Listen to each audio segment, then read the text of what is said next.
خصوصا على سيد الرسل وخاتم الأنبياء وعلى آله وأصحابه الأتقياء. أما بعد فأعوذ بالله من الشيطان الرجيم. بسم الله الرحمن الرحيم.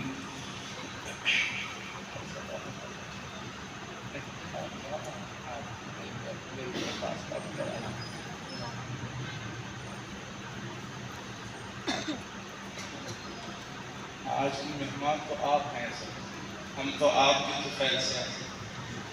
اما بعد فاعوذ باللہ من الشیطان الرجیم. بسم اللہ الرحمن الرحیم. الف لام میم ذالک الکتاب لا ریب فیہ هدی للمتقین. وقال النبي صلى الله عليه وسلم: من قام رمضان إيمانا واحتسابا غفر له ما تقدم من ذنبه، أو كما قال صلى الله تعالى عليه وسلم. اللهم صل على محمد.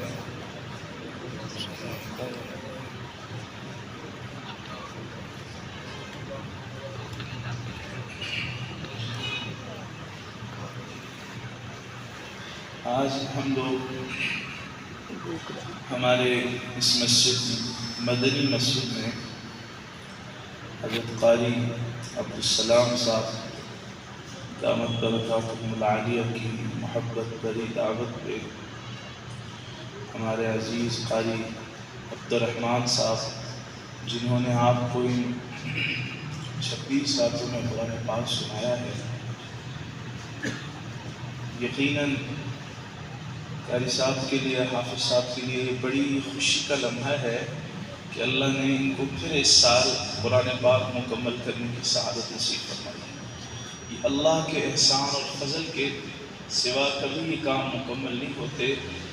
یہ صرف اللہ کے فضل اور احسان سے ہی ہوتا ہے، انسان کا اپنا کوئی کمال نہیں ہوتا ہے. قرآن پاک کا مکمل کرنا، پڑھنا، یہ جو قرآن ان کے سینے میں ہے نا، قرآن سینے میں ہے، یہ قرآن سینے میں ہی محفوظ ہوتا ہے، اس لیے کہ اسے اللہ نے سینے پر ہی اتارا ہے. آپ جب تھوڑا سا غور کریں گے کہ قرآن کہاں اترا ہے تو آپ کو یہ پتہ چلے گا کہ اللہ نے قرآن کو اتارنے کے لیے دنیا کی ساری جگہوں میں سے سب سے پاک اور سب سے اطہر اور مطہر جگہ حضور کا سینہ، اس کا انتخاب فرمایا تھا. تو قرآن کو اللہ نے اتارا بھی حضور پاک صلی اللہ علیہ وسلم کے سینے اطہر پر، اور آج بھی اور قیامت تک بھی جتنے حفاظ یاد کریں گے قرآن سینے میں محفوظ ہوگا. اور قرآن کا معاملہ دوسرے معاملوں سے جدا ہے.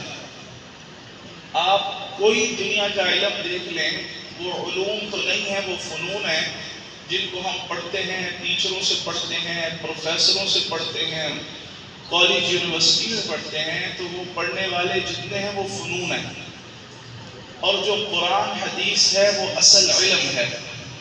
اس علم کو جب ہم پڑھتے ہیں تو استاذ کے سامنے بچہ جب بیٹھتا ہے نا، تو یہ نہیں ہوتا کہ استاذ قرآن پاک سے پڑھاتا ہے، بلکہ قرآن سینہ استاذ کا اور سینہ شاگرد کا، یہ آپس میں جب جڑتے ہیں تو ربط اور تعلق بنتا ہے. وہ کیسے ہے؟ میں اس کی ایک عام اور سادی کی مثال دیتا ہوں. جیسے یہ لائٹ چل رہی ہے، اس لائٹ کے پیچھے دو تارے ہیں، ایک لال اور ایک جو ہے کالے.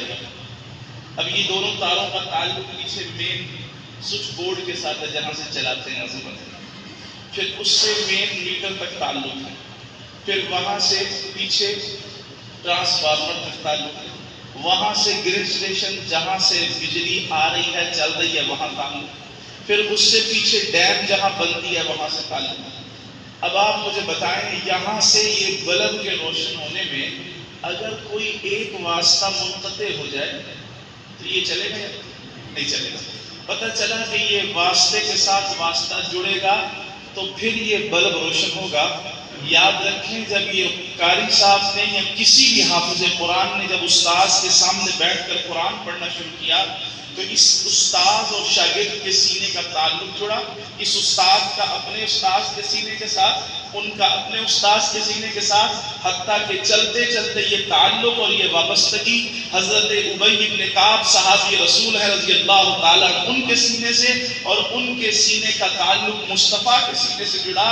پتہ یہ چلا کہ جو بندہ تمہیں یہاں کھڑا ہو کر قرآن سنا رہا ہے، میری اور آنکھ تیری آنکھ نہیں دیکھ رہی، مگر اس کا سینہ اس وقت بھی گنبد خضرا میں مصطفیٰ کے سینے سے جڑا ہوا. سبحان اللہ.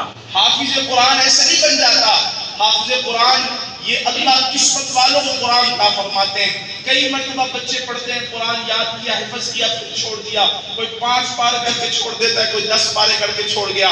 لیکن مکمل وہی کرتے ہیں جن کا تعلق حقیقت میں جناب رسول اللہ صلی اللہ علیہ وسلم کے مبارک قلب انور کے ساتھ ملا ہوتا ہے. یہ قرآن پاک بچوں کو پڑھانا، انہیں یاد کروانا، خدا کی قسم اپنے گھر سے ایک بچہ لازمی تیار کرو جو تمہیں قرآن پڑھائے، تمہیں سکھائے. تمہارے یہ کتنی بڑی سعادت ہے والد کے لیے کہ جب باپ بیٹے کے پیچھے کھڑا ہو گئے، پیچھے اس امام کے، اللہ اکبر، بچہ چھوٹا ہے، یہ بچہ اس کا بیٹا ہے، یہ بچہ اس سے بہت چھوٹا، رتبے میں چھوٹا، عمر میں چھوٹا، مقام میں چھوٹا، لیکن جب اللہ نے اس کے سینے میں قرآن کو محفوظ کر دیا تو اب یہ بچے کے پیچھے کھڑے ہونے والا باپ بھی کہے گا پیچھے اس امام کے اللہ اکبر. ارے وقت کا کوئی بادشاہ بھی آ جائے اور بچہ فقیر کا ہو اور حافظ قرآن ہو، وہ نماز پڑھانا شروع کرے گا تو وقت کا بادشاہ بھی کہے گا پیچھے اس امام کے اللہ اکبر.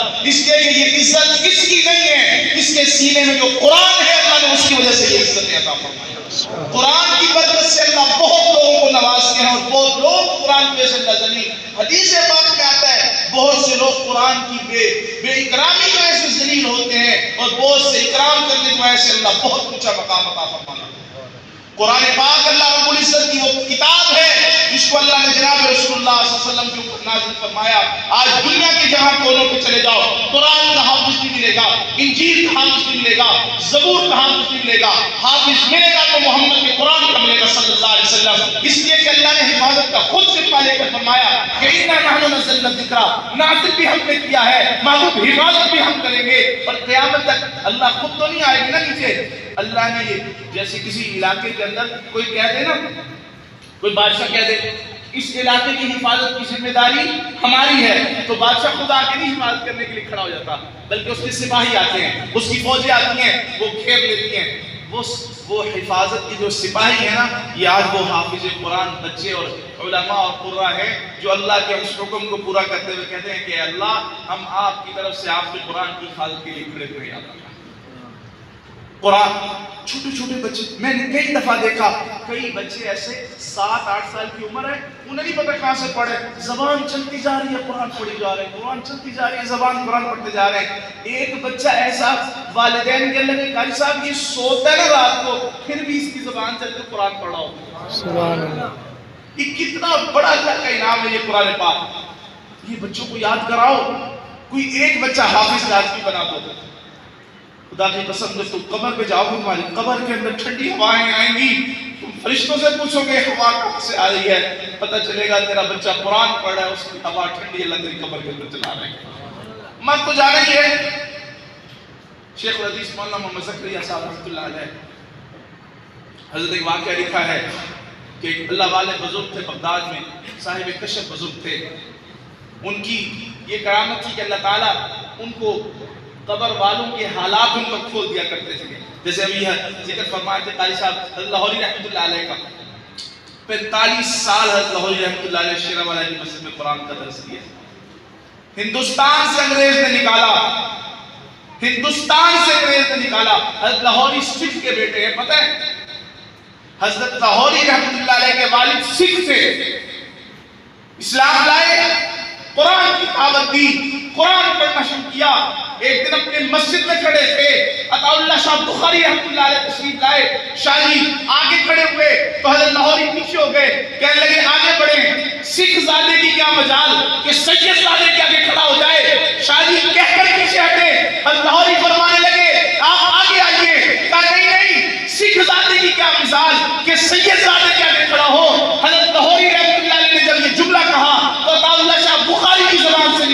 ارے تجھ جیسے شہزادے پر مجھ جیسے لاکھوں شہزادے سے بات ہو کہ اللہ نے تجھے وہ مقام اور مرتبہ عطا کیا ہے جو دوسرے لوگوں کو عطا کیا.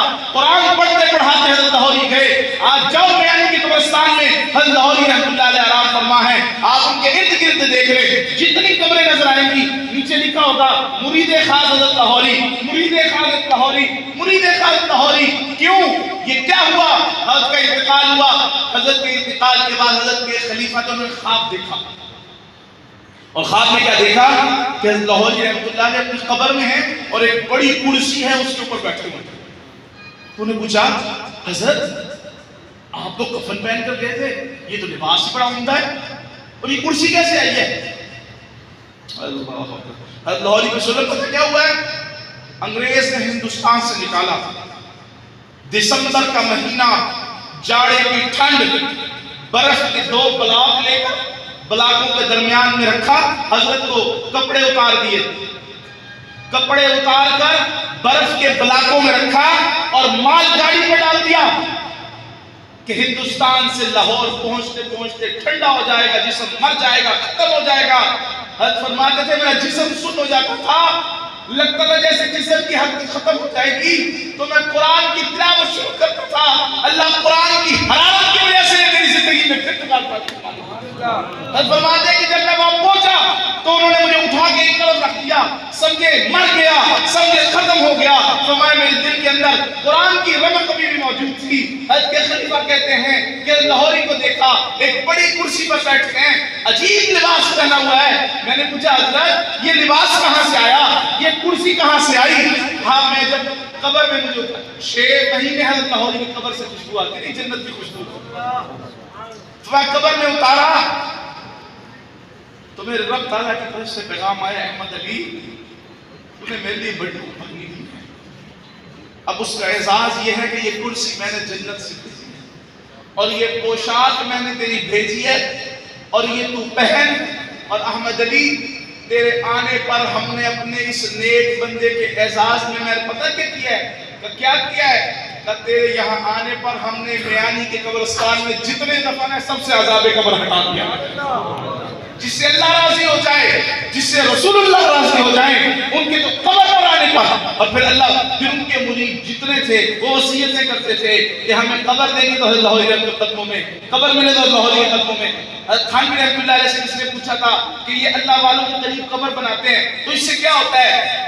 قبر تو ان کی علیحدہ ہے, ان کی علیحدہ ہے, تو کیسے؟ حضرت نے فرمایا کہ جب اللہ کچھ رحمت ان پہ ڈالتا ہے تو کچھ چیزیں ان گنہگاروں میں پڑ جاتے ہیں جو قریب میں لیٹے ہوتے ہیں. وہ کہنے لگا تو مجھے سمجھ نہیں آئی کیسے پڑھتے ہیں. حضرت تھانوی رحمۃ اللہ علیہ بیٹھے تھے, ایک صاحب انہیں ہوا دے رہے تھے, ہوا. حضرت نے فرمایا تجھے ہوا آ رہی ہے؟ جی آ رہی ہے. کہ یہ ہوا مجھے دے رہا ہے لیکن میری وجہ سے تجھے بھی آ رہی ہے, جیسے پنکھے کی ہوا میری وجہ سے تجھے آ رہی ہے. اس طرح اللہ والوں پر جب رحمت ہو گیا تو اللہ اس کی چھین میں گناہگاروں کو دیا, گناہگاروں کی بخشش کا بہانہ بن جاتا ہے. یہ حضرت لاہوری رحمۃ اللہ علیہ, حضرت شاہ صفر رحمۃ اللہ علیہ, حضرت شاہ صفر بخاری رحمۃ اللہ علیہ قرآن پڑھتے تھے. میں نے خود اپنے بزرگوں سے سنا, انہوں نے کہا حضرت سید شاہ صاحب بخاری رحمۃ اللہ علیہ لوہاری کے چوک پہ جب جلسہ ہوتا تھا 1000-2000 نہیں 1.5 لاکھ کا مجمع کتابوں میں لکھا ہے حیات امین شریعت میں. سید امین گیلانی شاہ صاحب نے لکھا ہے کہ اس موقع پر شاہ صاحب عشاء کی نماز کے بعد تقریر شروع کرتے تھے اور فجر کی اذان ہو جاتی تھی, لوگ پھر بھی شاہ صاحب کا کلام سننے کے لیے بیٹھے ہوئے تھے. علامہ ڈاکٹر خالد بن موسیٰ رحمہ اللہ تعالی حضرت نے فرمایا میں نے خود کئی سکھ لوگوں کو چارپائیاں حضرت کے جلسے کے پاس ڈال کر بیٹھتے ہوئے اور یہ کہتے ہوئے سنا کہ ہمیں نہیں پتا قرآن کب آیا, لیکن یہ شاہ صاحب پڑھتے ہیں تو لگتا ہے جیسے قرآن ابھی نازل ہو رہا ہے. قرآن پڑھنے والے یہ اللہ کے مہمان, یہ جب حفظ میں مدرسوں میں پڑھتے ہیں تو لوگ ان کی قدر قیمت نہیں ہے. ادھر بھی ایک مدرسہ ہے تحفیظ الفرقان کے نام سے, تحفیظ الفرقان. یہ قرآن کا ایک نام فرقان بھی ہے, یوم الفرقان. ویسے بھی فرقان بھی کہتے ہیں, فرقان کا فرق کرنا حق و باطل کے درمیان. یہ مدرسہ ہے نا, یہاں چھوٹے چھوٹے بچے پڑھتے ہیں. ہم لوگ ان بچوں کو کچھ سمجھتے ہی نہیں, بڑی معذرت کے ساتھ. مدرسوں کے بچے ان کو کوئی اہمیت نہیں.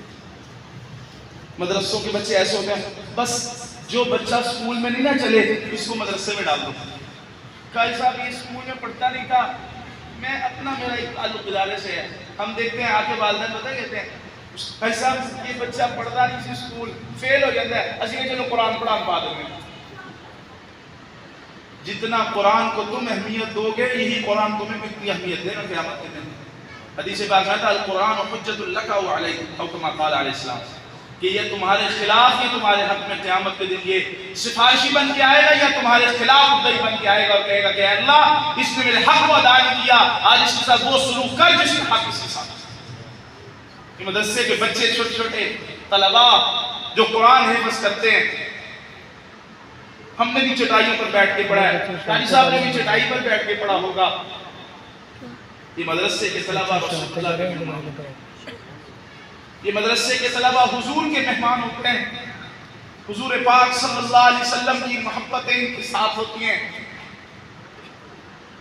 ہم تو اکثر ان مدرسے کے بچوں کو سمجھتے ہیں.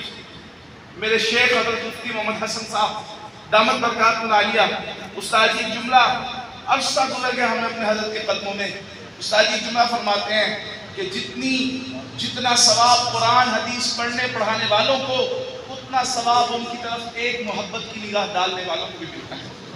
ان قرآن والوں سے محبت رکھا کرو. ہم صبح اٹھتے ہیں پتہ نہیں کیا آنکھوں سے دیکھتے ہیں, رات ہوتی ہے پتہ نہیں آنکھوں سے کچھ دیکھتے ہیں, اور یہ بچے جب صبح ہوتی ہے تو قرآن پر آنکھیں ہوتی ہے, رات ہوتی ہے تو قرآن پہ آنکھیں ہوتی ہیں. یہ جو مرضی کرتے رہے, یہ شرارتیں کرتے رہے تمہیں نظر آتے ہیں, تمہیں قرآن پڑھتے نہیں نظر آتے. ان بچوں کی خدمت نہ کر سکو, فقط ان کی طرف محبت کی نگاہ ڈالا کرو کہ یہ کتنے پیارے بچے ہیں جن کو اللہ نے صبح شام قرآن کی خدمت کے لیے لگا رکھا. ہم لوگوں کو ان کی قدر نہیں ہے. ہمارے حضرت ایک مفتی صاحب رحمت اللہ علیہ ایک واقعہ سنایا. کامردان کا علاقہ تھا, وہاں ایک سیٹھ صاحب تھے, مدرسے کے طلباء پڑھتے تھے. وہ سیٹھ صاحب ان کی خدمت کے لیے قاری صاحب کو کہا کہ ان کے کھانے کا اہتمام نہیں ہوتا تو ان کے کھانے کی ذمہ داری مجھ پہ ڈال دیں, میں ان کا کھانا دوپہر اور شام کا لے کر آیا کروں. کہنے لگے کہ وہ قاری صاحب کہتے ہیں کہ وہ سیٹھ صاحب کھانا لاتے تھے. اب مدرسے کے بچے اپنے من موجی ہوتے ہیں, تو بچوں نے نا ان سیٹھ صاحب کا نام ڈال دیا, اور نام کیا ڈالا؟ بیل. اور پشتو میں یہ ہمارا بیل ہے. بچے ہوتے ہیں, اس کا نام ڈال دیا یہ ہمارا بیل ہے. کہتے ہیں ہوا یہ کہ ایک دن وہ کھانا لے کر لیٹ آیا. جب وہ لیٹ پہنچا تو بچے آپس میں بات کر رہے تھے, وہ یہ ہمارا بیل نہیں آیا, ہمارا بیل نہیں آیا. کرسی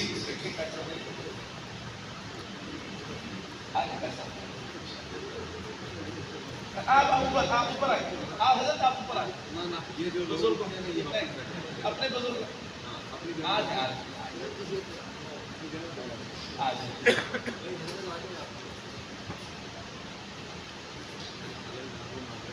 نہیں. وہ کہتے ہیں کہ وہ سیٹھ صاحب جو ہے نا وہ کھانا لے کر لیٹ ہو گئے, تو یہ بچے آپس میں گفتگویں کر رہے تھے کہ ہمارا بیل نہیں آیا, ہمارا بیل نہیں آیا. کہتے ہیں وہ سیٹھ صاحب آئے, انہوں نے سن لیا, انہوں نے سنا, انہیں غصہ آ گیا, انہوں نے وہ برتن پھینکا دال والا, اور کہتے ہیں تمہارے اوپر بھی عجب بات ہے, ایک تمہیں کھلاؤ پلاؤ اوپر سے نام ڈالتے ہو. قاری صاحب آئندہ کے بعد ان کے کھانے کا اہتمام کرو, خود ہی میں کچھ نہیں کھلاتا, میں خود پلاتا ہوں کچھ. قاری صاحب کہتے ہیں وہ سیٹھ صاحب تو چلے گئے, اور بچے رات کو بھوکے سوئے. کہتے ہیں صبح ہوئی تو وہ سیٹھ روتا ہوا مسجد میں آیا, اور آ کر کہتے ہیں قاری صاحب یہ بچے مجھے گدھا کہیں بیل کہیں جو کہیں, ان کا کھانے کی ذمہ داری میری ہے. ان کا کیا ہوا؟ کہ میں رات خواب دیکھا, قیامت کا دن ہے اور پل صراط کے اوپر سے لوگ گزرتے ہیں, زمین پہ گرتے ہیں, نیچے گرتے ہیں, نیچے جہنم ہے. اچانک ایک چھوٹا سا قافلہ آتا ہے, اس میں مدرسے کے طلباء آتے ہیں, اور فرشتے انہیں کہتے ہیں دوڑ جاؤ تم پار لگ جاؤ گے. کہتے ہیں پر وہ بچے پل صراط پر نہیں چلتے. ان میں ایک بچہ کہتا ہے یار ہمارا بیل کدھر ہے, اس کو لاؤ, اس کو ساتھ لے کر جانا ہے. فرمایا کہ وہ رونے لگ پڑا کہ حضرت میرے بیل کہیں گدھا کہیں, ان بچوں کی ذمہ داری اور کسی اور کی نہیں ہے. جب تک میری زندگی ہے ان بچوں کے کھانے کا اہتمام میں کروں گا. یہ مدرسے کے طلباء، یہ قرآن پڑھنے والے، یہ خدا کی قسم، یہ قراء، یہ حفاظ، یہ اللہ کے نبی کے مہمان ہیں. امام طبرانی رحمۃ اللہ علیہ حدیث کی بڑی کتاب معجم الکبیر، معجم الصغیر، الاوسط طبرانی، امام طبرانی رحمۃ اللہ علیہ نے واقعہ لکھا ہے کہ میں اور میرے ساتھ میرے 2 ساتھی ہم مسجد نبوی شریف گئے تاکہ جا کر ہم وہاں پر حدیث کا علم حاصل کریں. کہ ہم مسجد نبوی پہنچے، 1 دن 2 دن 4 دن گزرے، بھوک کی شدت ہو گئی، کھانا پینا نہیں تھا، کچھ بھی نہ ملا. پریشانی کے عالم میں تو کہا میں تو پیٹ میں پتھر باندھ لوں گا، لیکن میں نے نہیں جانا. ایک ساتھی کہنے لگا میرے سے برداشت نہیں ہوتی میں جا رہا ہوں، چلے گئے. دوسرا کہنے مجھ سے برداشت نہیں ہوتی میں جا رہا ہوں، چلے گئے. امام طبرانی کہتے ہیں مجھے بہت بھوک لگی تھی، لیکن میں حضور کا در چھوڑ کے گھر نہیں چلتا تھا.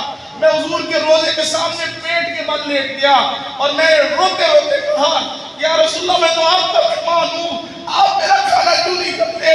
کہ میری آنکھ لگ گئی، آنکھ کھلی تو میں نے کیا دیکھا، ایک شخص دور سے آ کر کہتا ہے طبرانی کون ہے؟ طبرانی کون ہے؟ طبرانی کون ہے؟ کہ میں اٹھا، میں نے کہا مجھے تو مدینے میں کوئی نہیں جانتا، یہ کون بندہ آیا ہے؟ کہتے اس نے میرے سامنے ہاتھ جوڑے، مجھے کہا یہ کھانا کھا لے، تو بھوکا ہے. میں کہا تجھے کیسے پتا چلا؟ کہتے میں حضور کی مسجد نبوی کا پڑوسی ہوں، ابھی میں نے گھر آیا تھا، میری بیوی آٹا گوندھ کر روٹی بنا رہی تھی، اتنے میں نے کہا تو روٹی بنا، میں لیٹ جاؤں. میں سونے لگی، آنکھیں بند، میں سونے لگا، آنکھیں بند کی تو خواب میں نبی علیہ السلام کا دیدار ہو گیا. آپ نے فرمایا ہے بندے عجیب تو میرا پڑوسی ہے، میرا مہمان مسجد میں بھوکا ہے، تو اسے کھانا نہیں کھلاتا؟ میں نے بیگم سے کہا جو روٹی میرے لیے بنائی ہے وہ تو چھوڑ دے، آج جب تک حضور کا مہمان کھانا نہیں کھائے گا تب تک میں بھی کھانا نہیں کھاؤں گا. نعرہ تکبیر، تاجدار ختم نبوت، تاجدار ختم نبوت، شان صحابہ، عظمت یہ صحابہ. مدرسے کے طلباء، یہ حافظ قرآن بچے، خدا کی قسم یہ سرمایہ ہے، ان کا پتہ تمہیں تب چلے گا. لوگ گھروں میں بچوں کو قرآن حفظ کراتے ہیں، کہتے ہیں جڑا بچہ سب کو ماڑا ہے نہیں پڑھتا انہوں قرآن پڑھتے پا دو. خدا کی قسم تمہیں نہیں پتا MBBS پڑھائے ہوئے بچے سے تجھے قبر میں کوئی نفع نہیں ہوگا، انجینئر پڑھائے ہوئے بچے سے قبر میں کوئی نفع نہیں ہوگا. نفع ہوگا تو اس سے جو الرحمن اللہ والقرآن پڑھتا جائے گا، اللہ تیری قبر میں ٹھنڈی ہوائیں چلاتا چل جائے گا. تمہیں کیا خبر؟ بچوں کو قرآن پڑھانے والے ڈرتے ہیں، کہتے ہیں کھائے گا کہاں سے؟ میں کہتا ہوں سن، اگر ڈاکٹر کھا سکتا ہے، انجینئرنگ پڑھا ہوا کھا سکتا ہے نا، تو یاسین والقرآن الحکیم پڑھنے والے کو بھی اللہ کبھی بھوکا نہیں سنائے. انہیں رب کا وعدہ ہے، یہ مدرسہ ہے، یہاں بھی بچے پڑھتے ہیں، کچھ دے نہیں جا سکتے، صرف ایک نظر محبت کی ڈالا کرو. یہ بچے ہیں قرآن پڑھتے ہیں. میں آپ سے عرض کر رہا ہوں یہ شرارتیں کریں جو بھی کریں، نصیب تو دیکھو. تیری میری آنکھ صبح سے لے کے بدلی کیا کیا دیکھتی، ان کی آنکھ صبح اٹھتی ہے تو قرآن، دوپہر ہے تو قرآن، رات ہے تو قرآن. کئی بچے کتابوں مدرسے کے نا قرآن میں سر رکھ کے سوتے، پوچھنے والا ہی کوئی نہیں ہوتا. ہم نے مدرسے بڑے دیکھے، یقین جانو بڑی قسمہ پرسی کے عالم میں یہ طلبہ گزارے کرتے ہیں. ان کا مقام قیامت کے دن اللہ تمہیں دکھائیں گے. جب تم لوگوں سے حساب کتاب میں زمین پاؤں نہ چھوڑی ہوگی، اس وقت اللہ کہیں گے یہ حافظ جو ہے نا ان کو اس مشک اور عنبر کے ٹیلوں پہ بھیجو، یہ تھوڑی دیر ذرا ریفریشمنٹ کریں، میں ذرا باقی امت کا حساب کتاب کر لیتا ہوں. حافظ قرآن بچہ آئے گا، عمل والا ہوگا تو اللہ کہیں گے ادھر کھڑا ہو. اب تیرے گھر والے کھڑے ہیں، دیکھ اشارہ کرنا کس کو لے جانا ہے جنت میں. ہم تو ان کو کچھ سمجھتے نہیں. ان کی ویلیو اور قدر اللہ کے عمل کے دن تمہیں دکھائے گا تو پتہ چلے گا اللہ ان کے ساتھ کتنی قدردانی کا معاملہ کرتا ہے. تو یہ حافظ قرآن جو پڑھانے والے پڑھنے والے ہیں، یہ خدا کی قسم یہ اللہ کے مہمان، اللہ کے نبی کے مہمان ہیں. ان کی قدردانی کیجئے، ان کے ساتھ محبت کیجئے، اور اگر خدمت کر سکے تو ضرور کیجئے ان کی. اللہ تعالیٰ ہمیں قرآن والوں میں اللہ رکھے، زندگی قرآن والوں میں دے، اللہ موت بھی قرآن والوں میں عطا فرما دے، اور قیامت کے دن قرآن کو ہمارا سفارشی بنا دے. اقول قولی ھذا فاستغفر لا الہ الا اللہ وما علینا الا البلاغ المبین.